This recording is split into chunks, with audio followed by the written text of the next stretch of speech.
There is a nouveau here, drawled Laffat, leaning around his easel and addressing his friend Bowles. There is a nouveau here who is so tender and green and appetizing that heaven help him if he should fall into a salad bowl. Hayseed? Inquired Bowles, plastering in a background with a broken palette knife and squinting at the effect with approval. Yes, Squeedunk or Oshkosh, and how he ever grew up among the daisies and escaped the cows, heaven alone knows.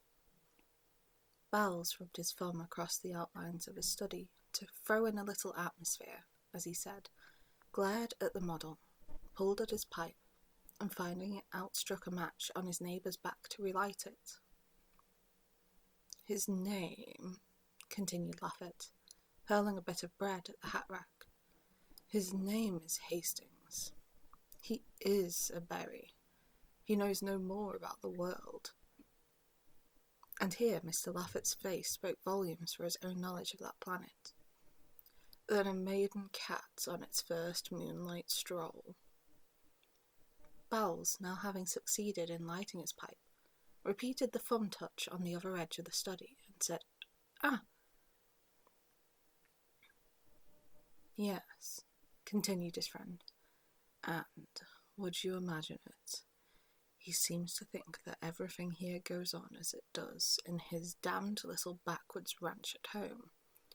Talks about the pretty girls who walk alone in the street, says how sensible it is, and how French parents are misrepresented in America. Says that for his part he finds French girls, and he confessed to only knowing one, as jolly as American girls. I tried to set him right, tried to give him a pointer as to what sort of ladies walk about alone or with students, and he was either too stupid or too innocent to catch on. Then I gave it to him straight, and he said I was a vile-minded fool and marched off." "Did you assist him with your shoe?" inquired Bowles, languidly interested. "Well, no. He called you a vile-minded fool." "He was correct," said Clifford from his easel in front. What do you mean?" demanded Laffat, turning red. "That," replied Clifford. "Who spoke to you? Is that your business?" sneered Bowles, but nearly lost his balance as Clifford swung about and eyed him. "Yes," he said slowly. "It's my business." No one spoke for some time, and then Clifford sang out, "I say Hastings!" And when Hastings left his easel and came round, he nodded toward the astonished Laffat. "This man has been disagreeable to you, and I want to tell you that any time you feel inclined to kick him, why, I will hold the other creature." Hastings, embarrassed, said, "Why, no, I don't agree with his ideas, nothing more." Clifford said, "Naturally," and, slipping his arm through Hastings, strolled about with him and introduced him to several of his own friends, at which all the nouveaux opened their eyes with envy, and the studio were given to understand that Hastings, although prepared to do menial work as the last nouveau, was already within the charmed circle of the old, respected and feared, the truly great. The rest finished. The model resumed his place, and work went on in a chorus of songs and yells and every ear-splitting noise which the art student utters when studying the beautiful. 5 o'clock struck. The model yawned, stretched, and climbed into his trousers, and the noisy contents of 6 studios crowded through the hall and down into the street. 10 minutes later, Hastings found himself on top of a Montrouge tram, and shortly afterwards was joined by Clifford. They climbed down the Rue Gay-Lussac. "I always stop here," observed Clifford. "I like the walk through the Luxembourg." "By the way," said Hastings, "how can I call on you when I don't know where you live?" "Why, I live opposite you." What, the studio in the garden where the almond trees are and the blackbirds? Exactly, said Clifford. I'm with my friend Elliot. Hastings thought of the description of the two American artists which he had heard from Miss Susie Byng, and looked blank. Clifford continued. Perhaps you'd better let me know when you think of coming, so that I will be sure to be there, he ended rather lamely. I shouldn't care to meet any of your model friends there, said Hastings, smiling. You know, my ideas are rather straight-laced. I suppose you would say puritanical. I shouldn't enjoy it and wouldn't know how to behave. Oh, I understand, said Clifford, but added with great cordiality. I'm sure we'll be friends, although you may not approve of me and my sets, but you will like Seven and Selby, because, well, they are like yourself, old chap. After a moment he continued, There's something I want to speak about. You see, when I introduced you last week in the Luxembourg to Valentine... Not a word, cried Hastings, smiling. You must not tell me a word of her. Why? No, not a word, he said gaily. I insist. Promise me, upon your honour, you will not speak of her until I give you permission. Promise. I promise, said Clifford, amazed. She is a charming girl. We had such a delightful chat after you left, and I thank you for presenting me. But not another word about her until I give you permission. Oh, murmured Clifford. Remember your promise, he smiled as he turned into the gateway. Clifford strolled across the street, and traversing the ivy-covered alley, entered his garden. He felt for his studio key, muttering, I wonder, but of course he doesn't. He entered the hallway and, fitting the key into the door, stood staring at the two cards tacked over the panels. Foxhall Clifford, Richard Osborne Elliot. Why the devil doesn't he want me to speak of her? He opened the door, and, discouraging the caresses of two brindle bulldogs, sank down on the sofa. Elliot sat smoking and sketching with a piece of charcoal by the window. Hello, he said without looking round. Clifford gazed absently at the back of his head, murmuring, I'm afraid that man is too innocent. I say, Elliot, he said at last. Hastings, you know, the chap that old Tabby Byram came round here to tell us about, the day you had to hide Colette up in the armoire. Yes, what's up? Oh, nothing. He's a brick. Yes, Elliot said without enthusiasm. Don't you think so? Demanded Clifford. Why, yes, but he's going to have a tough time when some of his illusions are dispelled. More shame to those who dispel them. Yes, wait until he comes to pay his call on us. Unexpectedly, of course. Clifford looked virtuous and lighted a cigar. I was just going to say, he observed, that I have asked him not to come without letting us know, so I can postpone any orgy you may have intended. Ah, cried Elliot indignantly. I suppose you put to him in that way? Not exactly, grinned Clifford. Then more seriously, I don't want anything to occur here to bother him. He's a brick, and it's a pity we can't be more like him. I am, observed Elliot complacently, only living with you. Listen, cried the other. I have managed to put my foot in it in great style. Do you know what I've done? Well, the first time I met him in the street, or rather it was in the Luxembourg, I introduced him to Valentine. Did he object? Believe me, said Clifford suddenly, this rustic Hastings has no more idea that Valentine is Valentine than he has that he himself is a beautiful example of moral decency in a quarter where morals are as rare as elephants. I heard enough in a conversation between that blackguard Loffat and the little immoral eruption Bowles to open my eyes. I tell you, Hastings is a trump. He's healthy, clean-minded young fellow, bred in a small country village, brought up with the idea of saloons are way stations to hell, and as for women... Well, demanded Elliot. Well, said Clifford, his idea of the dangerous woman is probably a painted Jezebel. Probably, replied the other. He's a trump, said Clifford, and if he swears the world is as good and pure as his own heart, I'll swear he's right. Elliot rubbed his charcoal on his file to get to a point and turned to his sketch, saying, He will never hear any pessimism from Richard Osborne E. He's a lesson to me, said Clifford. Then he unfolded a small perfume note, written on rose-coloured paper, which had been lying on the table before him.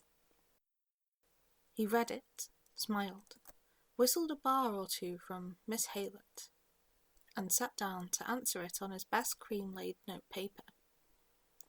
When it was written and sealed, he picked up his stick and marched up and down the studio 2 or 3 times, whistling. Going out? Inquired the other, without turning. Yes, he said, but lingered a moment over Elliot's shoulder, watching him pick out the lights in his sketch with a bit of bread. Tomorrow is Sunday, he observed, after a moment's silence. Well, inquired Elliot, have you seen Colette? No, I will tonight. She and Roden and Jacqueline are coming to Bolland's. I suppose you and Cecile will be there? Well, no, replied Clifford. Cecile dines at home tonight, and I had an idea of going to Mignon's. Elliot looked at him with disapproval. You can make all the arrangements for La Roche without me, he continued, avoiding Elliot's eyes. What are you up to now? Nothing, protested Clifford. Don't tell me, replied his chum with scorn. Fellows don't rush off to Mignon's when the set dine at Bouillon's. Who is it now? But no, I won't ask that. What's the use? Then he lifted up his voice in complaint, and beat upon the table with his pipe. What's the use of ever trying to keep track of you? What will Cecile say? Oh yes, what will she say? It's a pity you can't be constant 2 months, by Jove. And the quarter is indulgent, but you abuse its good nature, and mine too. Presently he arose, and jamming his hat on his head, marched to the door. Heaven alone knows why anyone puts up with your antics, but they all do, and so do I. If I were Cecile, or any of the other pretty fools after whom you have toddled and will, in all human probabilities, continue to toddle, I say, if I were Cecile, I'd spank you. Now, I'm going to Boulogne, and, as usual, I shall make excuses for you and arrange the affair. And I don't care continental where you are going, but by the skull of the studio skeleton, if you don't turn up tomorrow with your sketching kit under one arm and Cecile under the other, if you don't turn up in good shape, I'm done with you, and the rest can think what they please. Good night. Clifford said good night with as pleasant a smile as he could muster, and then sat down with his eyes on the door. He took out his watch and gave Elliot 10 minutes to vanish, then rang the concierge's call, murmuring, oh dear, why the devil do I do it? Alfred, he said, as that gimlet-eyed person answered the call. Make yourself clean and proper, Alfred, and replace your sabots with a pair of shoes. Then put on your best hat, and take this letter to the big white house in the Rue du Dragon. There is no answer, mon petit Alfred. The concierge departed with a snort, in which unwillingness for the errand and affection for M. Clifford were blended. Then, with great care, the young fellow arrayed himself in the beauties of his and Elliot's wardrobe. He took his time about it, and occasionally interrupted his toilet to play his banjo or make pleasing diversion for the bulldogs by gambling about on all fours. I've got 2 hours before me, he thought, and borrowed a pair of Elliot's silken footgear, with which he and the dogs played ball until he decided to put them on. Then he lighted a cigarette and inspected his dress coat, When he had emptied it of 4 handkerchiefs, a fan, and a pair of crumpled gloves, as long as his arm, he decided it was not suited to add eclat to his charms, and cast about in his mind for a substitute. Elliot was too thin, and anyway, his coats were now under lock and key. Rowden probably was as badly off as himself. Hastings was the man, but when he threw on a smoking jacket and sauntered over to Hastings' house, he was informed that he had been gone over an hour. Now where in the name of all that's reasonable could he have gone? Muttered Clifford, looking down the street.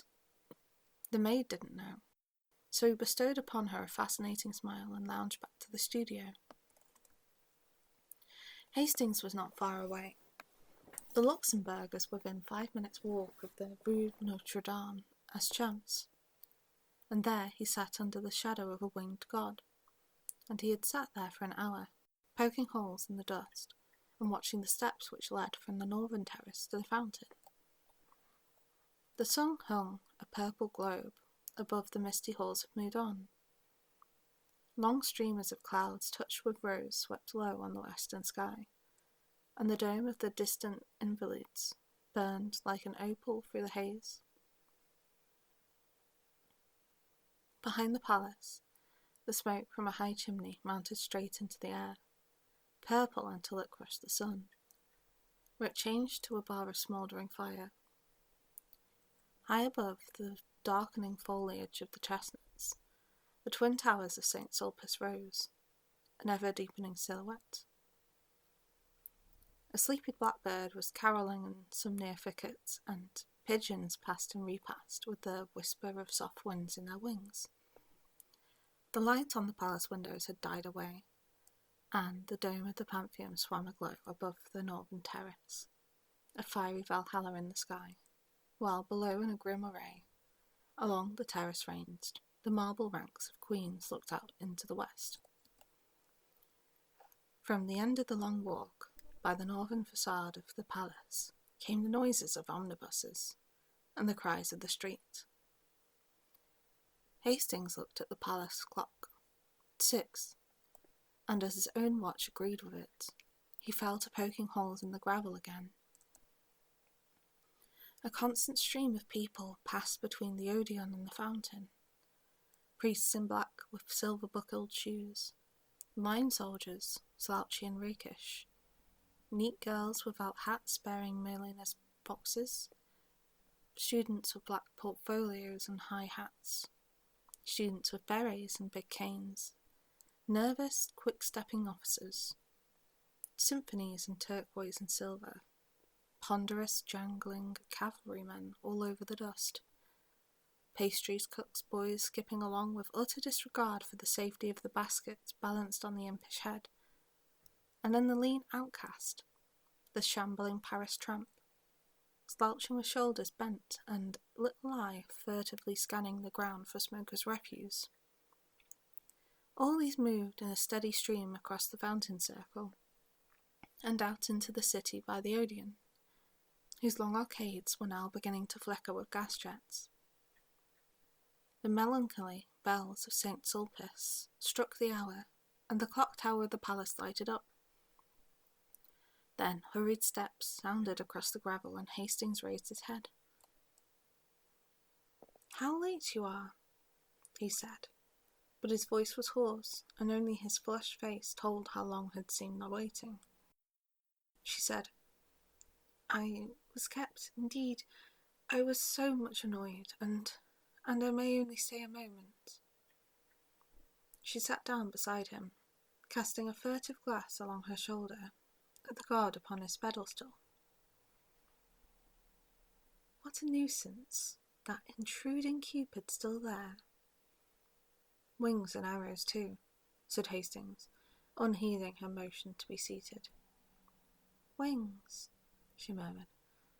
"Oh, yes, to fly away with when he's tired of his play. Of course it was a man who conceived the idea of wings, otherwise Cupid would have been unsupportable." "Do you think so?" "Ma foi, it's what men think." "And women?" "Oh," she said, with a toss of her small head. I really forget what we were speaking of. We were speaking of love, said Hastings. I was not, said the girl. Then looking up at the marble god, I don't care for this one at all. I don't believe he knows how to shoot his arrows. No, indeed, he is a coward. He creeps up like an assassin in the twilight. I don't approve of cowardice, she announced, and turned her back on the statue. I think, said Hastings quietly, that he does shoot fairly, yes, and even gives one warning. Is it your experience, Monsieur Hastings? He looked straight into her eyes and said, He is warning me. Heed the warning, then, she cried with a nervous laugh. As she spoke, she stripped off her gloves, and then carefully proceeded to draw on them again. When this was accomplished, she glanced at the palace clock, saying, Oh dear, how late it is. Furled her umbrella, and then unfurled it, finally looked at him. No, he said, I shall not heed his warning. Oh dear, she sighed again. Still talking about that tiresome statue. Then, stealing a glance at his face, I suppose you are in love. I don't know, he muttered. I suppose I am. She raised her head with a quick gesture. You seemed delighted at the idea, she said, but bit her lip and trembled as his eyes met hers. Then sudden fear came over her and she sprang up, staring into the gathering shadows. Are you cold? He said. But she only answered, Oh dear, it is so late. I must go. Good night. She gave him her gloved hand. A moment, then withdrew it with a start. What is it? He insisted. Are you frightened? She looked at him strangely. No, not frightened. You are very good to me. By Jove, he burst out. What do you mean by saying I'm good to you? That's at least the third time, and I don't understand. The sound of a drum from the guardhouse at the palace cut him short. Listen, she whispered. They are going to close. It's late. Oh, so late. The rolling of the drum came nearer and nearer. Then the silhouette of the drummer cut the sky above the eastern terrace. The fading lights lingered a moment on his belt and bayonet. Then he passed into the shadows, drumming the echoes awake. The roll became fainter along the eastern terrace, then grew and rattled with increasing sharpness when he passed the avenue by the Bronze Lion and turned down the western terrace walk. Louder and louder the drum sounded, and the echoes struck back the notes from the grey palace wall. And now the drummer loomed up before them, his red trousers a dull spot in the gathering gloom, the brass of his drum and bayonet touched with a pale spark, his epaulets tossing on his shoulders. He passed, leaving the crash of the drum in their ears, and far into the alley of trees they saw his little tin cup shining on his haversack. Then the sentinels began the monotonous cry. On firm, and the bugle blew from the barracks in the Rue de Tournon. On firm, on firm. Good night, she whispered. I must return alone tonight. He watched her until she reached the northern terrace, then sat down on the marble seat until a hand on his shoulder and a glimmer of bayonets warned him away. She passed on through the grove, and turning to the Rue Medici, traversed it to the boulevard. At the corner she bought a bunch of violets and walked on along the boulevard to the Rue du Eclos. A cab was drawn up before Boulogne, and a pretty girl, aided by Elliot, jumped out. Valentine, cried the girl, come with us. I can't, she said, stopping a moment. I have a rendezvous at Mignon's. Not Victor? Cried the girl, laughing, but she passed with a little shiver, nodding good night. Then turning into the Boulevard Saint-Germain, she walked a little faster to escape a gay party sitting before the Café Cluny, who called to her to join them. At the door of the Restaurant Mignon stood a man in buttons. He took off his peaked cap as she mounted the carpeted stairs. Send Eugene to me, she said at the office, and passing through the hallway to the right of the dining room, stopped before a row of panelled doors. A waiter passed, and she repeated her demand for Eugene, who presently appeared, noiselessly skipping and bowing, murmuring, Madame. Who is here? No one in the cabinet, Madame. In the half, Madame Madelon and Monsieur Gay, Monsieur de Clement, Monsieur Clisson, Madame Marie, and Narcette. Then he looked around, and bowing again, murmured, Monsieur awaits Madame since half an hour.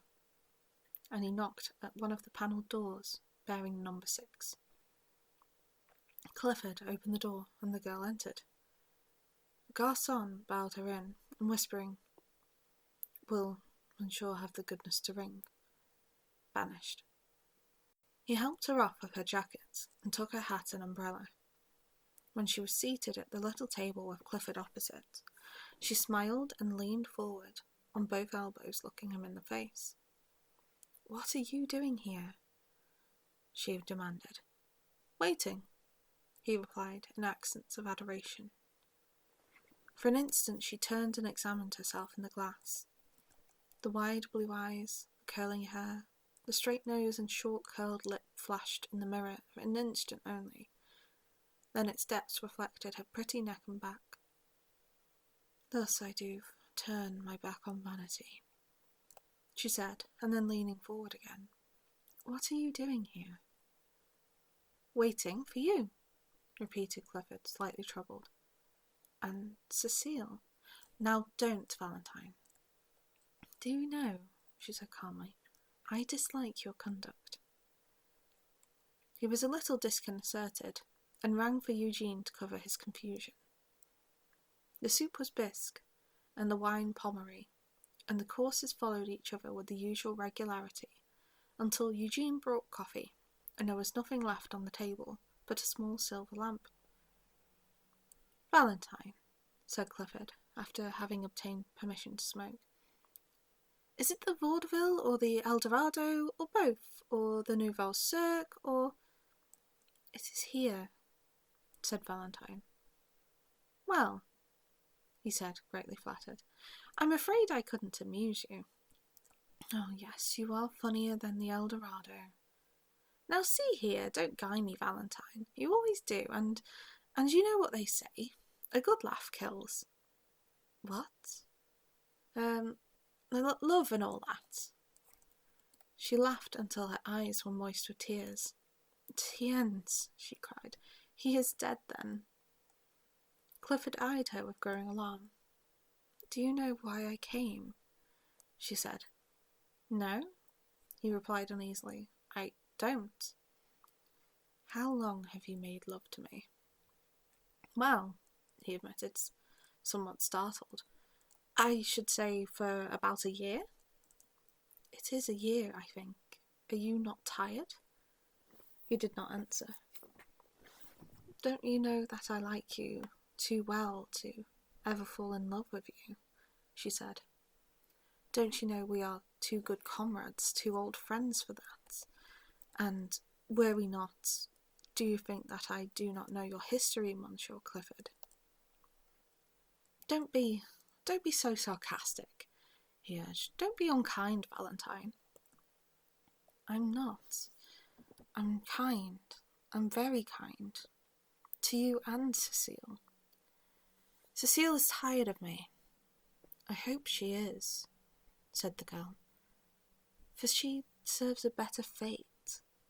Tiens, do you know your reputation in the quarter? Of the inconstant, the most inconstant, utterly incorrigible, and no more serious than a gnat on a summer night.